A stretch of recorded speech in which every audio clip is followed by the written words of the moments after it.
Mabuti ang asin, ngunit kung tumatabang ang asin, paano ninyo ito mapapaalat muli?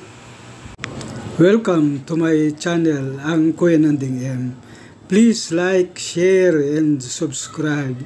Ang akin channel ay tungkol sa biblical, inspirational, and life experiences at motivational. Pagbasa sa Ebanghelyo ni San Marcos, chapter 9 verses 41 to 50. At kung may magpainom sa iyo ng malamig na tubig alang-alang sa aking pangalan, dahil kay Kristo kayo, talagang sinasabi ko sa inyo na hindi siya mananatiling walang gantimpala. Ngunit kung may tumisod at magpadapa sa isa sa maliit na ito na nananalig, mas makabubuti pa para sa kanya na itapon siya sa dagat na may taling malaking bato sa kanyang liig. Kung ang kamay mo ang nagtutulak sa iyo sa kasalanan, putulin mo ito. Mas mabuti pa sa iyo ang pumasok na pingkaw sa buhay kaysa matapon sa walang hanggang apoy ng impyerno na may dalawang kamay. At kung ang paa mo ang nagtutulak sa iyo sa kasalanan, putulin mo ito. Mas mabuti pa sa iyo ang pumasok na pilay sa buhay kaysa matapon sa impyerno na may dalawang paa. At kung ang mata mo ang nagtutulak sa iyo sa kasalanan, itapon mo ito. Mabuti pa sa iyo ang pumasok sa kaharian ng Diyos na may isang mata kaysa matapon sa impyerno na may dalawang mata. Kung saan walang tigil ang mga uod sa kanila at walang kamatayan ng apoy, buburuhin nga ng apoy ang lahat. Mabuti ang asin, ngunit kung tumatabang ang asin, paano ninyo ito mapapaalat muli? Magkaroon kayo ng asin sa inyong sarili at mabuhay sa kapayapaan sa isa't isa. Ang mabuting balita ng Panginoon. Pinupuri ka namin, Panginoong Hesukristo. Noong pinagninilayan ko ito, tumambad sa akin, ano ba ang mga kalagayang minsan ay wala na tayong asin sa buhay. Minsan ang asin, parang simbolismo lang ito. Ngunit, tingnan natin ang kalagayan na kapag tumabang na ang asin. Kasi ang asin, kapag nilagay ito sa luto o sa ating mga ginagawa, nagkakaroon ng lasa. Nagkakaroon ng kakaibang lasa at nagbibigay ito ng tagal. Kaya nga minsan sa bukid, kapag gusto mong tumagal ang iyong pagkain o ang isda ay tumagal, lagyan mo ng maraming asin upang magkaroon ng tagal at ma-preserve ang buhay nito. Kung tinitingnan natin sa kalagayan ngayon, maraming tao ang dumadanas ng depression, hindi maligaya sa buhay.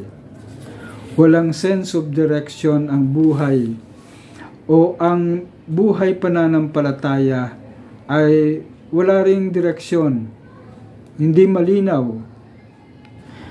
Mabigat na problema sa pangpinansyal, matinding sakit, kawalan ng pag-asa.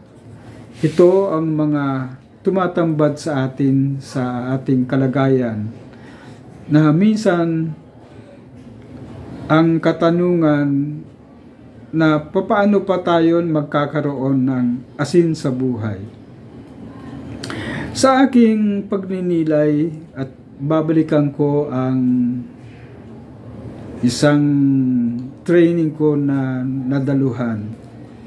Napakahalaga sa buhay natin ang sense of purpose.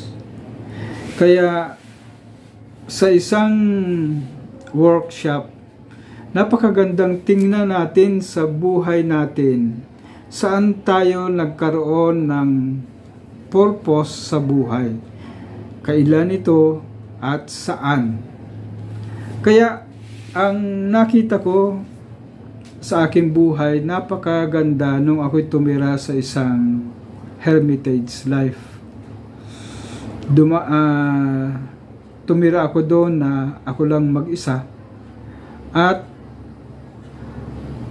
habang ako'y naglalakbay sa buhay, mukhang ito yung aking balon ng kung saan ako nagkaroon ng sense of purpose, ng meaning sa buhay.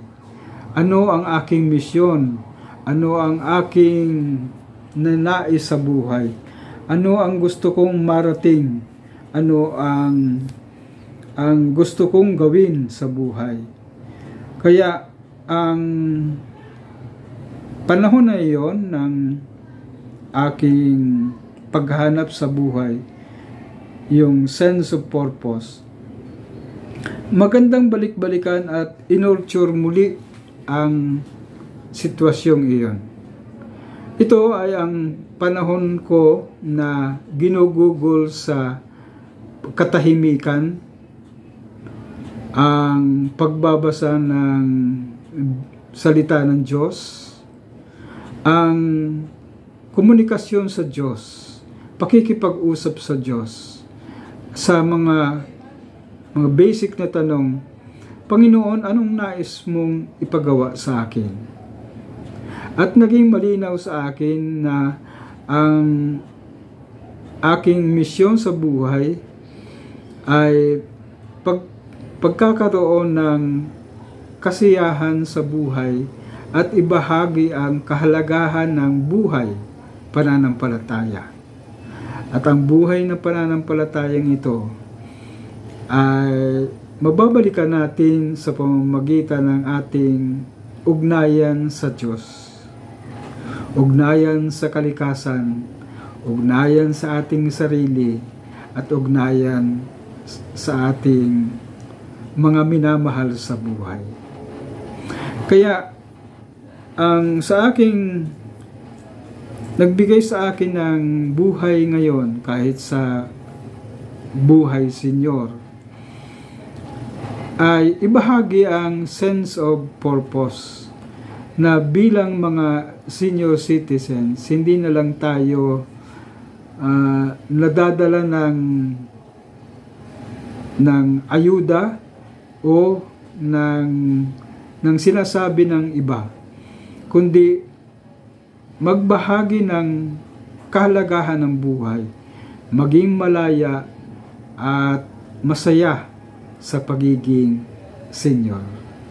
Kaya ang pagbabalik sa asin na ito ay napakahalaga, na balik-balikan natin ang ating sense of purpose kapag nawala na tayo ng